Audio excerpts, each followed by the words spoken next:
नहीं होती, ज़मन मैला नहीं होता। मोहम्मद के गुलामों का कफन मैला नहीं होता। मोहम्मद के गुलामों का कफन मैला नहीं होता। सलातुन या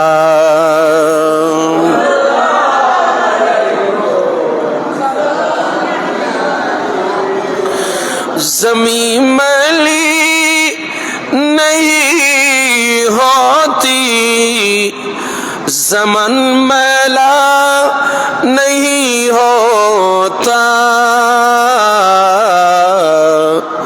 मोहम्मद के गुलामों का कफन मैला नहीं होता।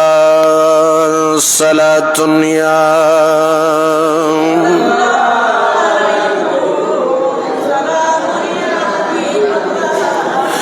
जुनामे मुस्तफा चूमे नहीं दुखती कभी आके। जुनामे मुस्तफा चूमे नहीं दुखती कभी आके। चमन ले प्यार जो उनका बदन मैला नहीं होता। मोहम्मद के गुलामों का कफन मैला नहीं होता। सलातुन या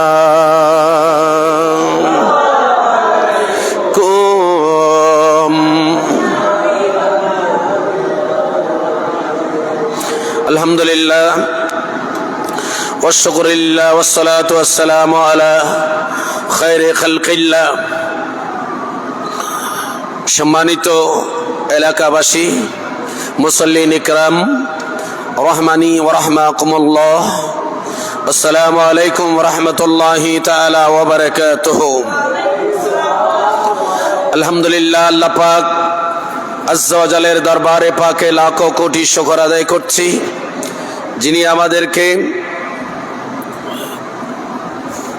জিলকদ মাসের দ্বিতীয় জুমা আদায় করার আল্লাহ পাক তৌফিক এবং সুযোগ দিয়েছেন। পবিত্র কালামে মজিদ ফুরকানে হামিদ থেকে আমি গুনাহগার সূরা হাশর 28 নম্বর পারার 10 নম্বর আয়াতি কারিমা আপনাদের খেদমতে তেলাওয়াত করেছি। আল্লাহ পাক আজ্জা ওয়া জাল আয়াতে কারিমার ভেতর আমাদেরকে যারা মুমিন তাদের জন্য দোয়ার কথা বলেছেন।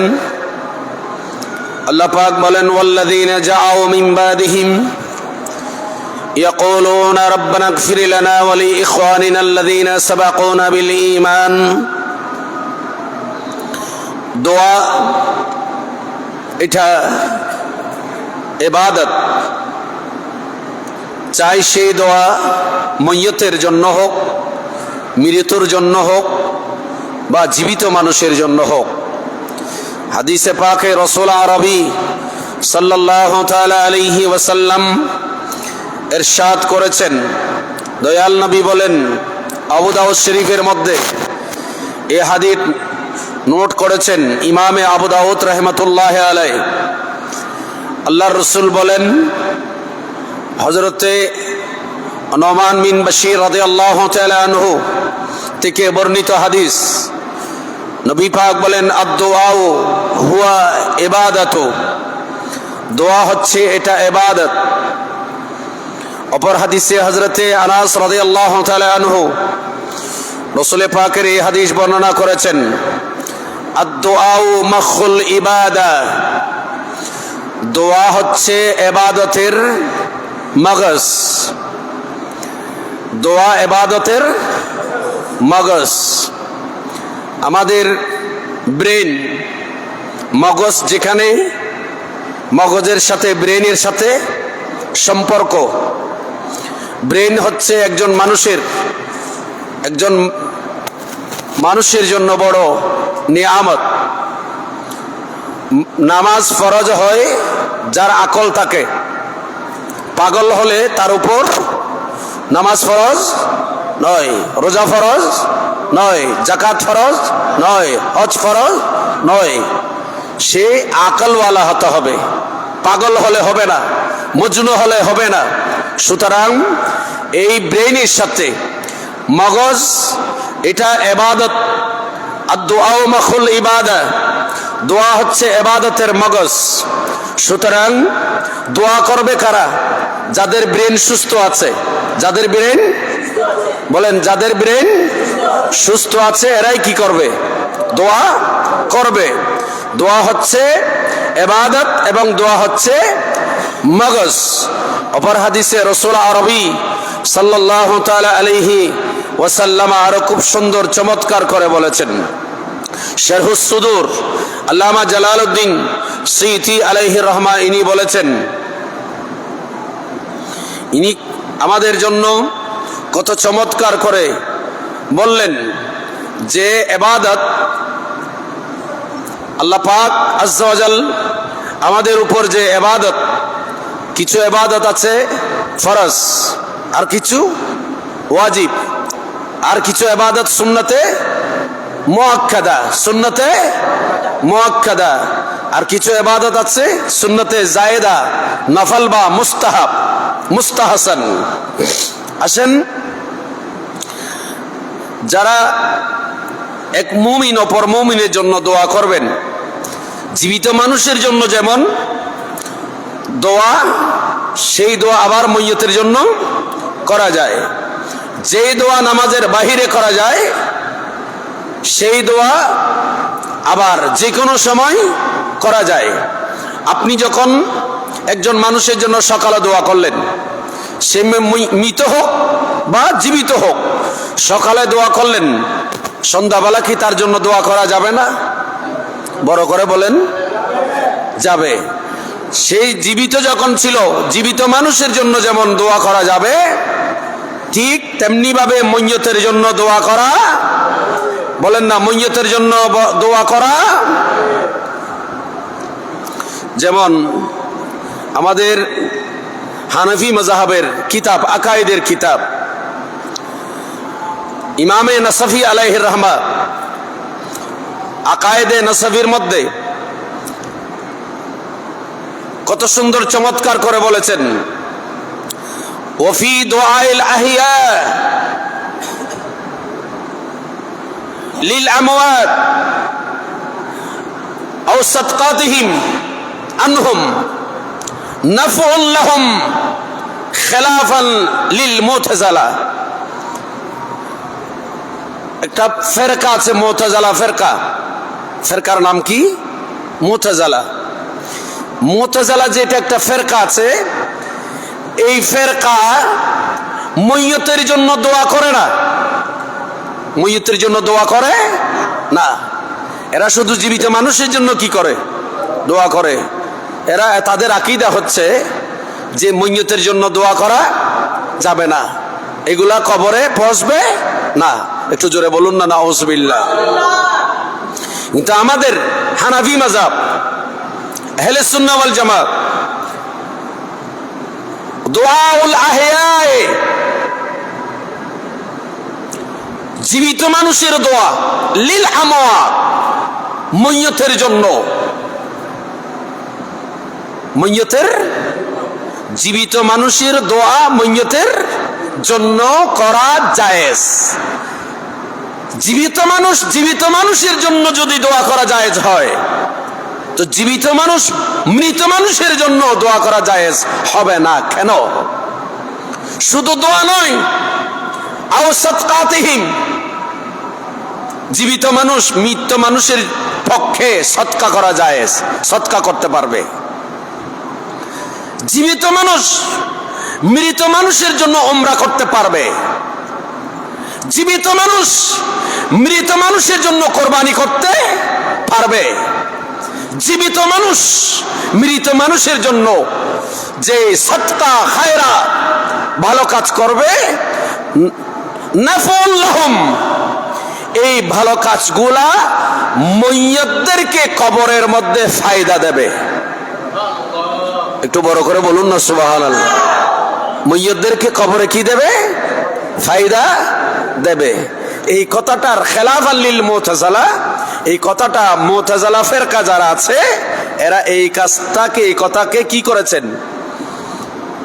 মতবিরোধ করেছেন। ওরা বলেন না, এগুলা কবরে যাবে না। একটু বড় করে বলুন নাউযুবিল্লাহ। আর একটু জোরে বলুন। যেমন এরকম মৃত মানুষের পক্ষে যে দোয়া খায়রাত, মৃত মানুষের পক্ষে ভালো কাজ এরকম করেছেন সাহাবায়ে কেরামের মধ্যে অনেক দলিল আছে।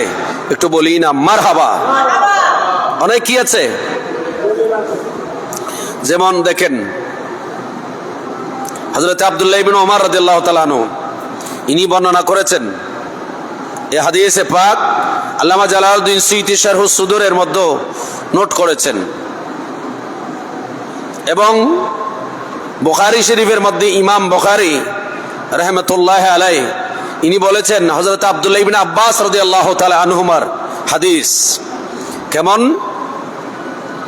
একজন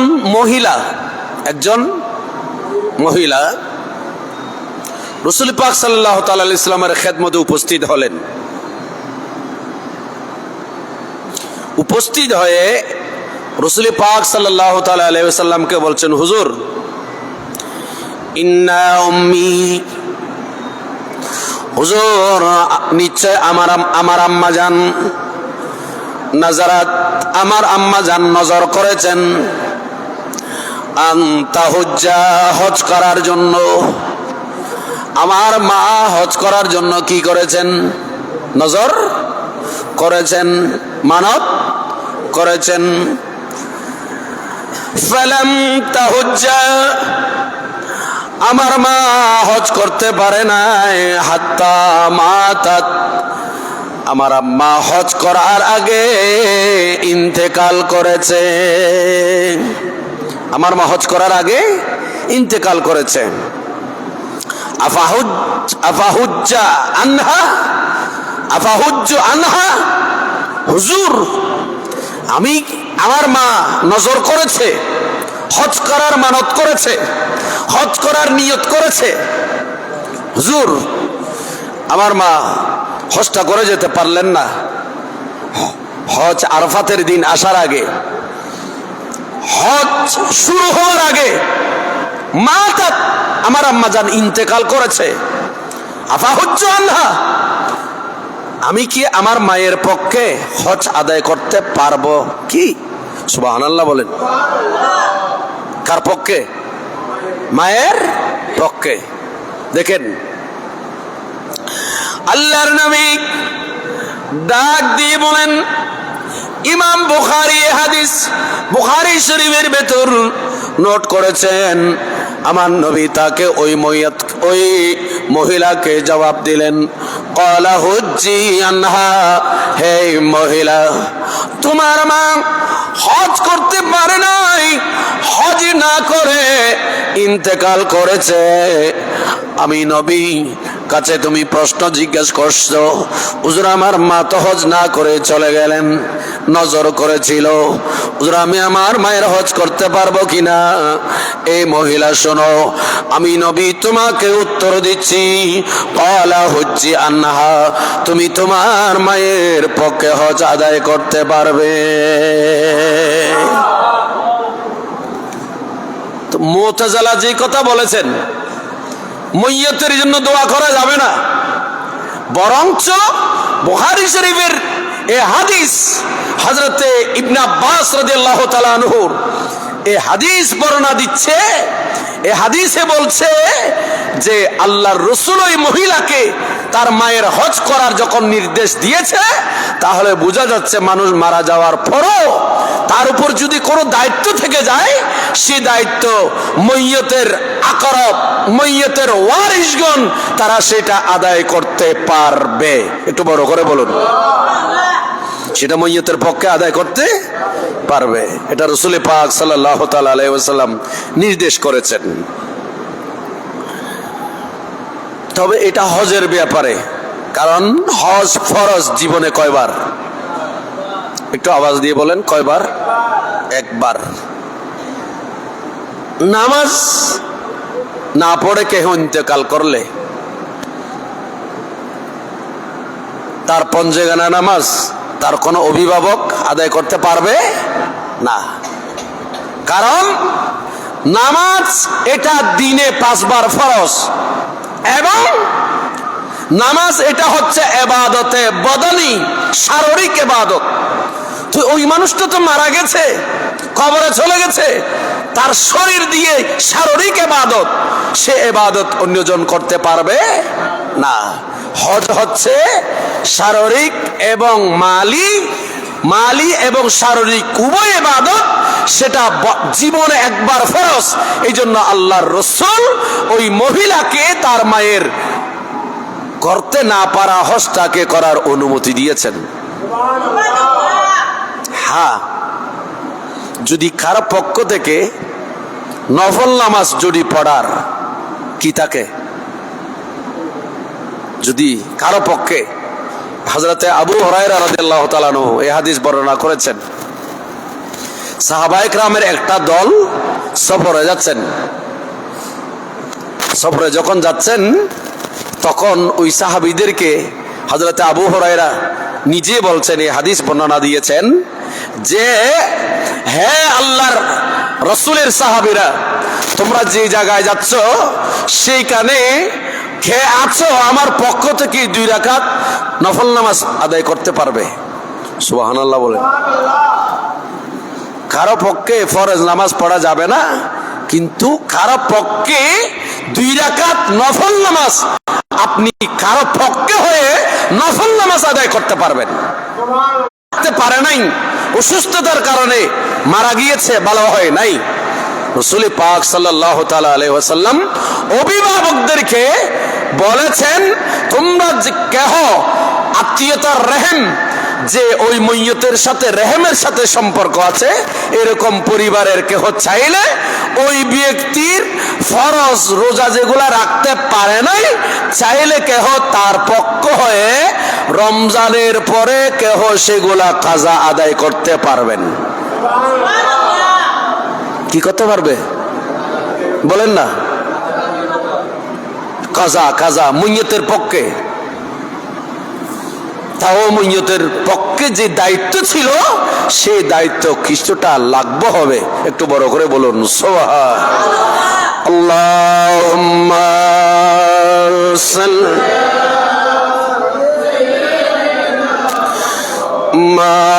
মাওলানা মুহাম্মদ সাইয়্যিদিনা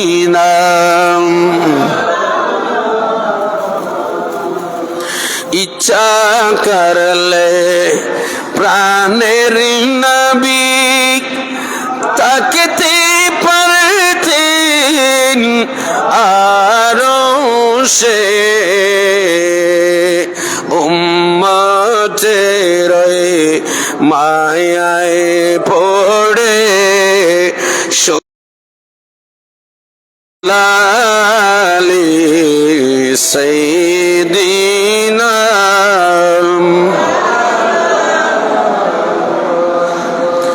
এই দেখেন, এই কথার উপর আমার রাসূলের এক সাহাবী হাদিসে পাক বর্ণনা করেছেন।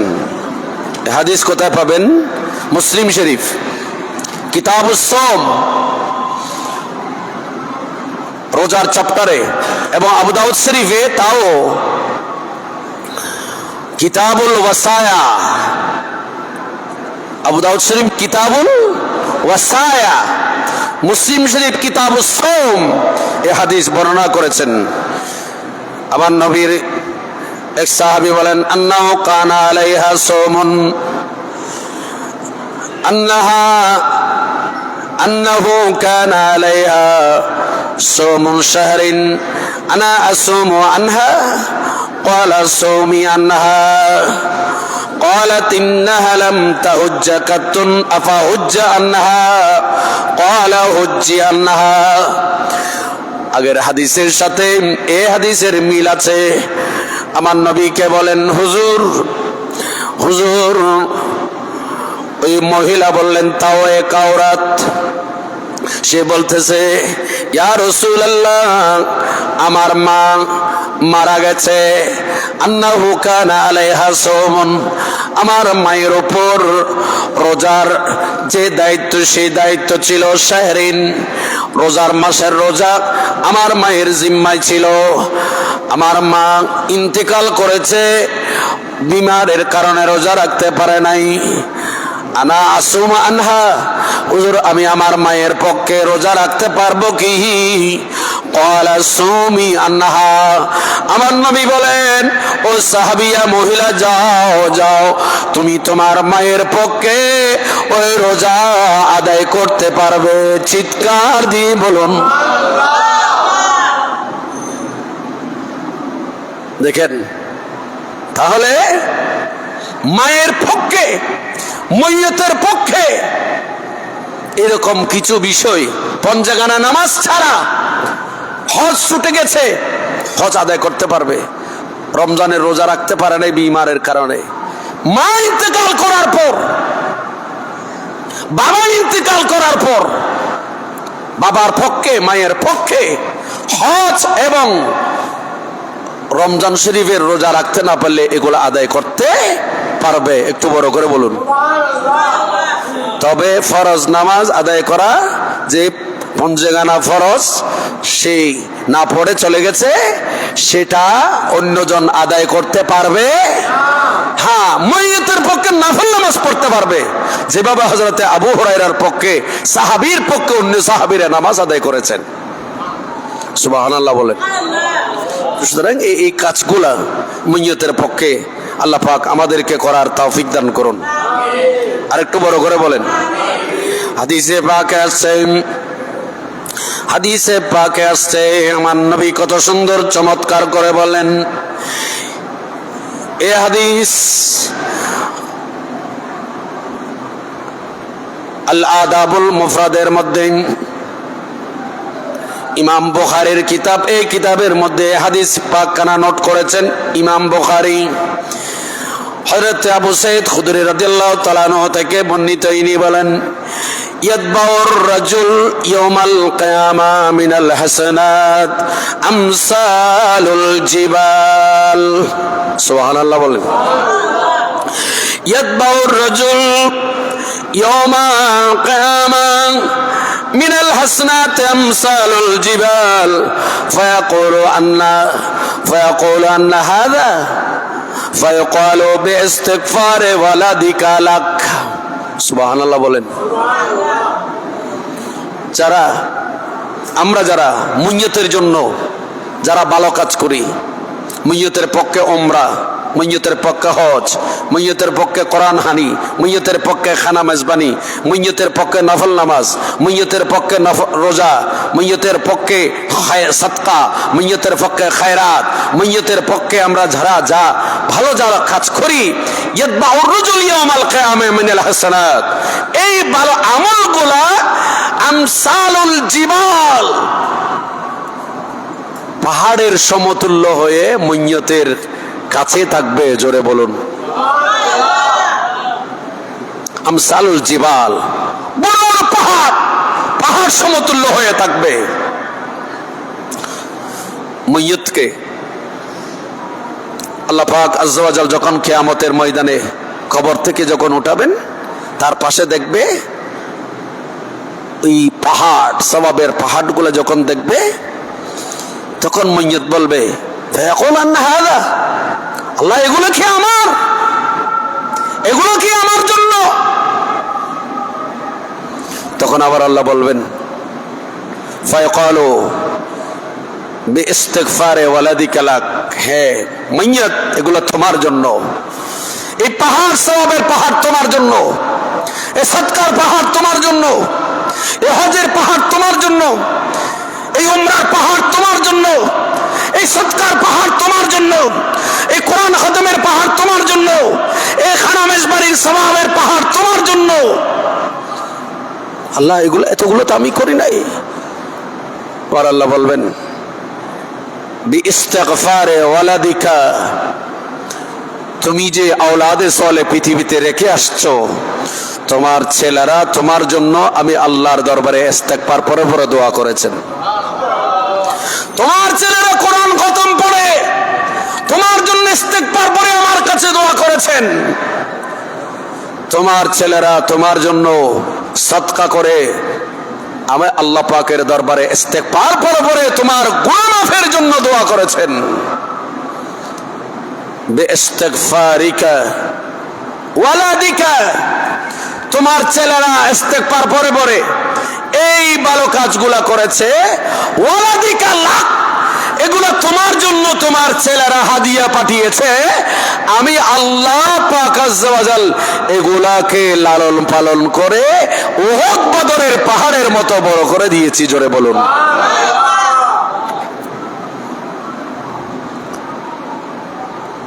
আমাদের পক্ষে আমরা যা ভালো কাজ করি এগুলো আমার আল্লাহ লালন পালন করেন। কি করেন? কথা বলেন, কি করেন? লালন পালন করেন। আমরা যেমনি আমাদের ছেলেদের মেয়েদের লালন পালন করি। একটা গাছ রোপণ করলে এই গাছের পরিচর্যা করেন। বাগানে গাছ থাকলে সেই বাগান গাছগুলাকে আমরা পরিচর্যা করি, সেই দিন দিন কি হয়?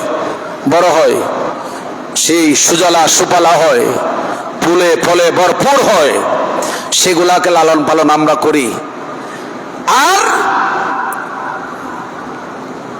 এইগুলাকে লালন করে আল্লাহ পাক পাহাড়ের মতো আমসালিল জিবাল, পাহাড়ের ন্যায় বড় করে আল্লাহ পাক করেন।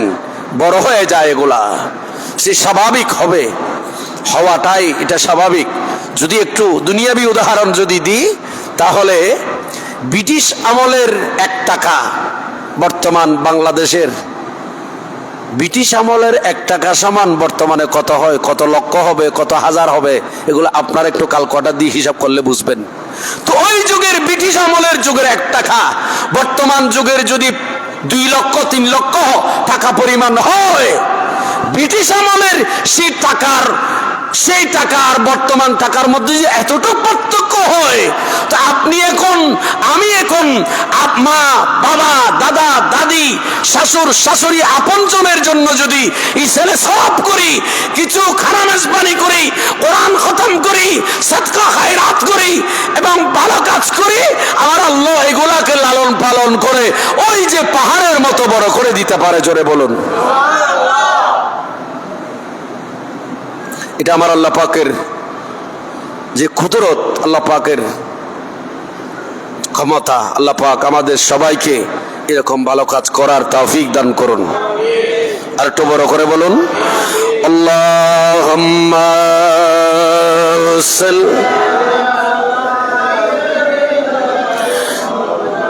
একটু মহব্বতে পড়েন না দুরূদ শরীফ। ওয়া আলা আলি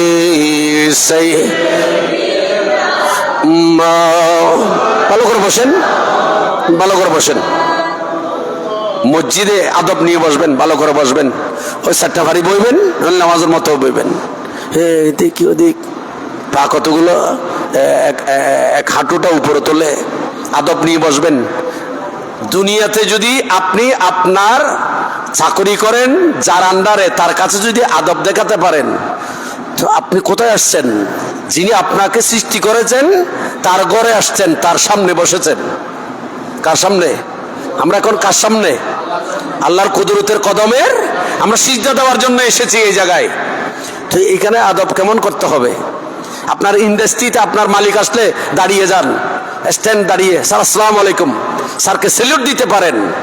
আর এটা কিন্তু আল্লাহর ঘরে আসছেন, মালিককে যদি স্যালুট দিতে পারেন, সালাম দিতে পারেন, তো আল্লাহর ঘরে আপনাকে আমাকে কিভাবে বসতে হবে? তো মহব্বতে দুরূদ শরীফ পড়ুন। আল্লাহুম্মা সাল্লি আলা মাওলানা মুহাম্মাদ ওয়া আলি দিনা।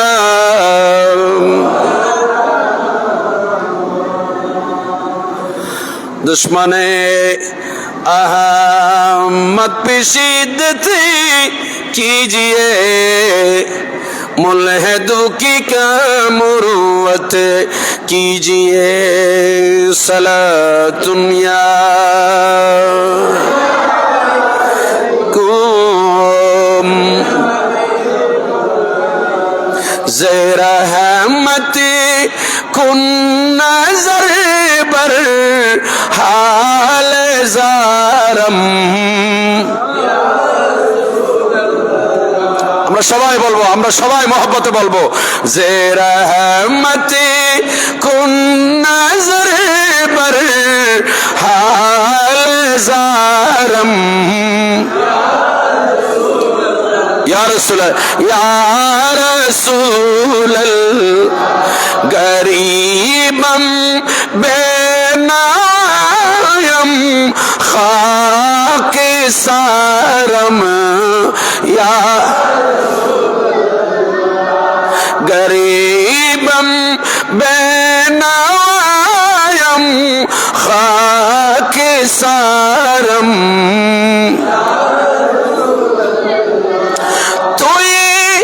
तस्कीन दिल आराम जा सबे रुक़रारे मने रुहे पुर नूर बनमा बेकरारम।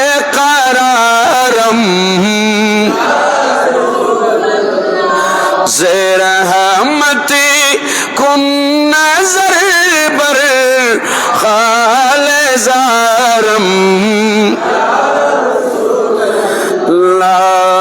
সালাতুন ইয়া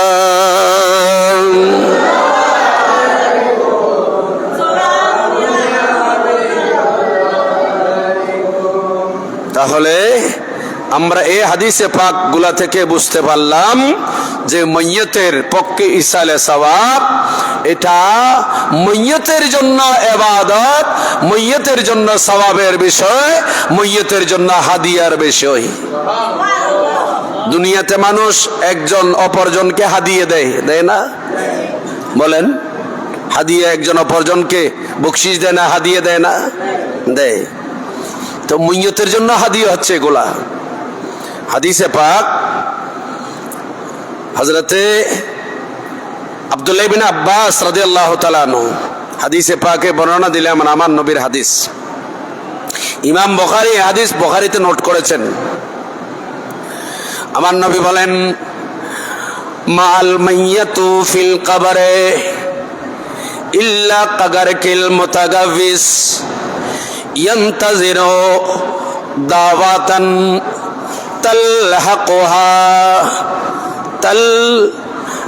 তালহাকুহু মিন আবিন আও উম্মিন আও আখিন আও সাদিকিন ফাইদা লাহিকাতুহু কানা আহাব্বা ইলাইহি মিনাদ দুনিয়া ওয়া মা ফিহা ওয়া ইন্নাল্লাহা তাআলা লা ইয়াদখুলু আহলাল কুবুরি মিন দুআই আহলিল আরদি আমসালাল জিবাল ওয়া ইন্না হাদিয়াতাল আহিয়াই ইলাল আমওয়াত ইস্তিগফার লাহুম।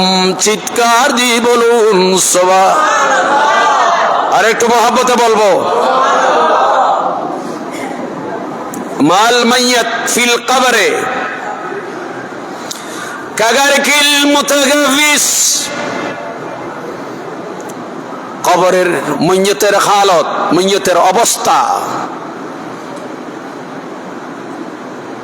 কাগারকিল মুতাগাফিস, ডুবিত সাগরে যদি কোনো স্টিমার লঞ্চ ডুবে যায়, ইয়ান্তাজিরু,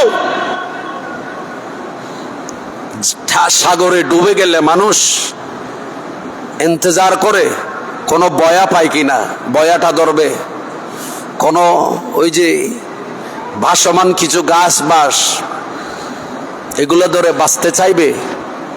সাগরে ডুবিত জাহাজের নাবিক সহ যারা জাহাজে ছিল, ওরা সাগরে ডুবে গেলে হাবুডুবু খেলে ওখান থেকে যেমনি ভাবে বাঁচার জন্য অপেক্ষা করে, ঠিক তেমনি ভাবে মাইয়াত কবরের মধ্যে সাগরে ডুবে যাওয়া মানুষ যেভাবে বাঁচতে চায়, কবরের মধ্যে মাইয়াতের হালত ঠিক একই রকম। মাইয়াতরাও সেখানে আযাব গজব থেকে, কবরের আযাব থেকে, মাটির আযাব থেকে, জাহান্নামের আযাব থেকে,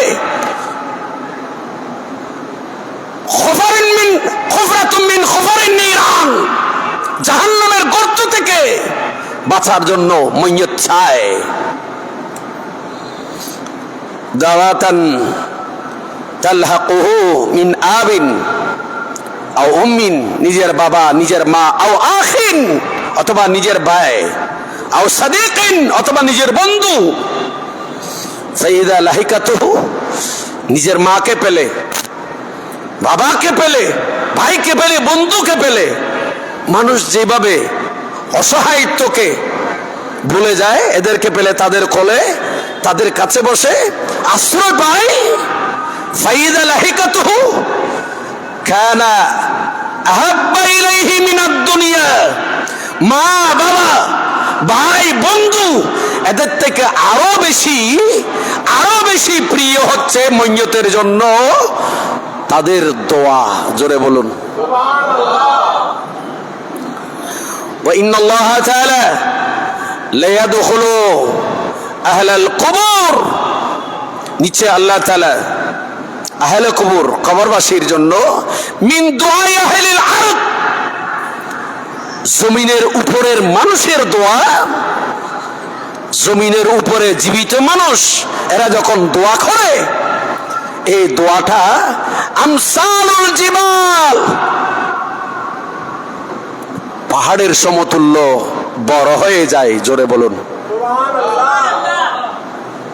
নামাজ পড়ে আল্লাহর দরবারে দোয়া করেন, নামাজ পড়ে কি পড়ে, বড় করে বলেন না, কি পড়ে? নামাজ পড়ে। যখন আপনি দোয়া করেন মা বাবার জন্য, মা বাবার জন্য যখন দোয়া করেন,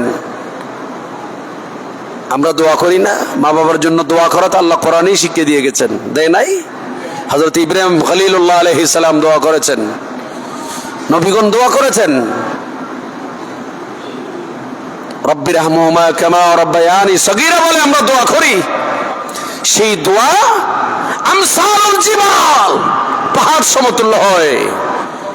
ওয়া ইন্না হাদিয়াতাল আহইয়া, এটা হচ্ছে নিশ্চয়, এটা হচ্ছে জীবিত মানুষের হাদিয়া ইলাল আমওয়াত, মাইয়াতের জন্য।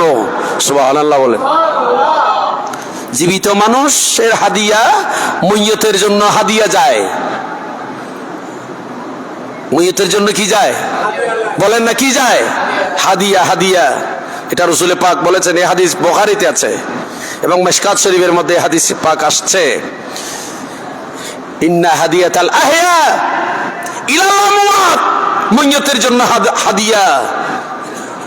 ইস্তিগফার লাহুম, ওই মাইয়াতের জন্য দোয়া করা, মাইয়াতের জন্য ইস্তিগফার করা, এটাই হচ্ছে জীবিত মানুষের হাদিয়া মাইয়াতের জন্য। আল্লাহ পাক আমাদের সবাইকে বোঝার তৌফিক দান করুন। আর একটু বড় করে বলেন। অপর হাদিসের মধ্যে রাসূল আরবি সাল্লাল্লাহু তাআলা আলাইহি ওয়াসাল্লাম খুব সুন্দর চমৎকার করে বলেছেন। আবু দাউদ শরীফ, ইমাম আবু দাউদ রাহমাতুল্লাহ আলাইহি বর্ণনা দিলেন, হযরতে আব্বাস রাদিয়াল্লাহু তাআলা আনহু বর্ণনা করলেন, আমার নবী এরানে নবুয়ত করলেন, মা মিন রাজুলিন মুসলিমিন ইয়ামুতু فيقوم على جنازة 40 رجلا সুবহানাল্লাহ। দোয়া, মানুষ মারা যাওয়ার সাথে সাথে মইয়তের জন্য দোয়া শুরু হয়ে যায়। মইয়তের জন্য কি হয়ে যায়? দোয়া শুরু হয়ে যায়। কোন মানুষ মারা যাওয়ার পর ওই মইয়তের জানাজা যদি 40 রাজুলান 40 জন মানুষ যদি ওই মইয়তের জন্য দাঁড়িয়ে দোয়া করে, কয়জন? একটু আওয়াজ বড় চাইবো, কয়জন? আপনি আমি মারা গেলে আমার আপনার জন্য দোয়ার দরকার আছে না? আপনি দোয়ার মহতাজ হবেন। আপনি এখন মুখে না বললেও তখন আপনি দোয়ার মহতাজ হয়ে থাকবেন। কোন মানুষ মারা যাওয়ার পর 40 জন কেন বলেছেন? কারণ আমার নবী অপর হাদিসের মধ্যে বলেছেন, যেখানে 40 জন আবেদ বান্দা থাকে সেখানে একজন মুস্তাজিবুদ দাওয়াত থাকে। 40 জন মানুষ যেখানে, সেইখানে একজন আল্লাহ পাকের পছন্দনীয় ব্যক্তি সেখানে থাকে। 40 জনের ভেতরে একজন আবদাল থাকে, 40 জনের ভেতরে একজন মুমিন থাকে, 40 জনের ভেতরে একজন এমন ব্যক্তি থাকেন যে ব্যক্তির দোয়ার কারণে আর 39 জনের দোয়া কবুল হয়। এই জন্য মানুষ মারা যাওয়ার পর যদি কোনো মইয়তের নারী পুরুষ যেটাই হোক, তার যদি 40 জন মানুষ যদি তার জানাজার নামাজ পড়ে হয়, ওই 40 জন মানুষের ভেতরে একজন আবেদ আল্লাহর বান্দা থাকে। এই 40 জন মানুষ যদি তার জানাজার নামাজ আদায় করে, তার জন্য দোয়া করে, তাহলে আল্লাহ পাক তার গুনাহ, মইয়তের গুনাহ মাফ করে দেবেন। সেই জন্য এখান থেকে, হাদিস থেকে প্রমাণ হয়ে গেল যে সম্মিলিতভাবে দোয়া করার ফায়দা এখানে আছে। 40 জন মানুষ দোয়া করলে যদি মইয়তের গুনাহ মাফ হয়, তো রাসূল এখানে 40 এই হাদিসটা কেন বললেন? ইয়ামাতু ফায়াকুমু আলা জানাজাতিন 40 রাজুলান লা ইউশরিকুনা বিল্লাহি শাইয়্যা। যে 40 জন মানুষ কোন অবস্থাতেই কোনদিন শিরিক করে নাই, ইল্লা শাফাহুমুল্লাহু ফীহি, ওই 40 জন মানুষের দোয়া, 40 জন মানুষের সুপারিশ আল্লাহ কবুল করবেন। তাহলে বোঝা যাচ্ছে সম্মিলিতভাবে দোয়া করার ফায়দা আমরা এখানে পাচ্ছি। 40 জন মানুষ, যেই 40 জন কোন শিরিক করে নাই, এই 40 জন মানুষ দোয়া করলে যার পক্ষে দোয়া করবে তার পক্ষে আমার আল্লাহ দোয়া কবুল করবেন। তাহলে বোঝা যাচ্ছে যে আমরা সম্মিলিতভাবে দোয়া করার ফায়দা আমরা এখানে পাচ্ছি। একটু বড় করে বলুন না মারহাবা, আর একটু জোরে বলুন।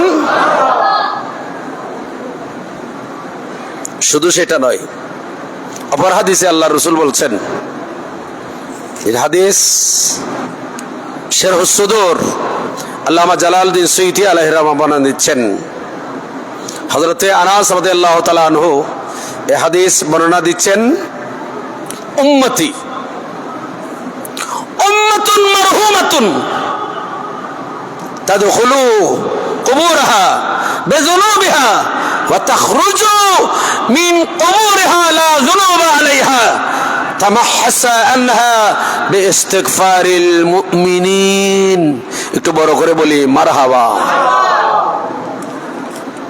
নবী বলেন, হযরতে আনাস বর্ণনা দিচ্ছেন, আমার উম্মত, উম্মতে মারহুমা, উম্মতি আমার উম্মত,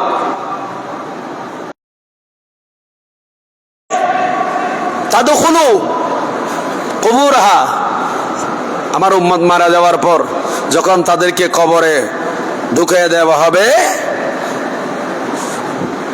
যুনুবিহা, এরা কবরে আসবে গুনাহ সহ। কি সহ? বলেন না, কি সহ? আমরা কবরে যখন যাব আমাদের গুনাহগুলোকে কাউকে দিয়ে যাব? বলেন না। আপনি ইন্তেকাল করার পর আপনার ব্যাংকে থেকে যাবে, আমি ইন্তেকাল করার পর আমার গুলা থেকে যাবে। আমি ইন্তেকাল করার পর আমার আপনার সম্পদ, দুনিয়ার দৌলত, ধন সম্পদ সবকিছু থেকে যাবে, আমি চলে যাব মাত্র 3টা কাপড় নিয়ে। পুরুষ 3টা, মহিলা হলে 5টা কাপড়ের কাপড়। চলে যাব, আমাকে আপনাকে কবরে ঢুকিয়ে দেওয়া হবে। সেখানে সাথে যাবে কিছু, আমি আপনি দেখতেছি শুধু 3টা কাপড় যাবে না, আমার সাথে আমার আমলও যাবে। আমার আমলও, আপনার আমলও, ভালো করেছেন সেগুলো, খারাপ করেছেন সেগুলো, বলেন খারাপ করেছেন সেগুলো যাবে।